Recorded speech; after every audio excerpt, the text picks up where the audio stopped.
பலப்படுத்துதல் இருக்கும். அதாவது வாலிபரும் இடறி வருவார்கள், நல்ல பலனுள்ளவர்கள் கூட இடறி போவார்கள். ஆனால் தேவனுக்கு காத்திருக்கிற ஒன்றை அவர் பலப்படுத்தி கழுகுகளைப் போல சட்டைகளை அடித்து உயிரை எழும்பச் செய்வார். அல்லேலூயா.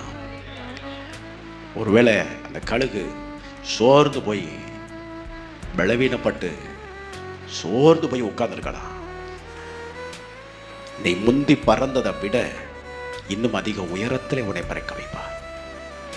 இதுவரைக்கும் நீ பறக்காத உயரத்தில் பறக்கும்படி தேவன் செய்வார். அல்லேலூயா, அல்லேலூயா.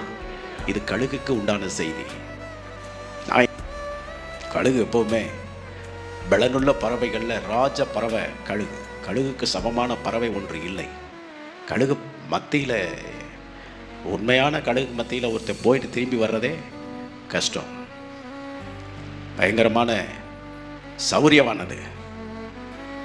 அதனுடைய கைகள், கால்கள், அதனுடைய வாயெல்லாம் அது கடிச்சிச்சுன்னா சில இன்ச்சு பதியும். படிச்சு உள்ளே இருக்கிற பிராணிகளுடைய நேரடியாக ஒரு கடியில் குடலையே வெளியெடுத்து சாப்பிடக்கூடிய ஒரு பறவை அந்த கழுகு.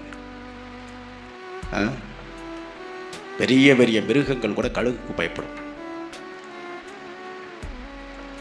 அந்த கழுகு கூட சோர்ந்து போய் வசனம் சொல்லுது, கர்த்தருக்கு காத்திருக்கிறவர்களோ புது பலன் அடைந்து கழுகுகளைப் போல இது மறுபடியும் உயர எழும்புகிற அனுபவத்துக்குள்ள தேவன் உன்னை கொண்டு போவார். இதுவரைக்கும் நீ போகாத உயரத்துக்குள்ள தேவன் உன்னை கொண்டு போக வைக்க முடியும். அவரால் கூடாத காரியம் ஒன்றுமில்லை.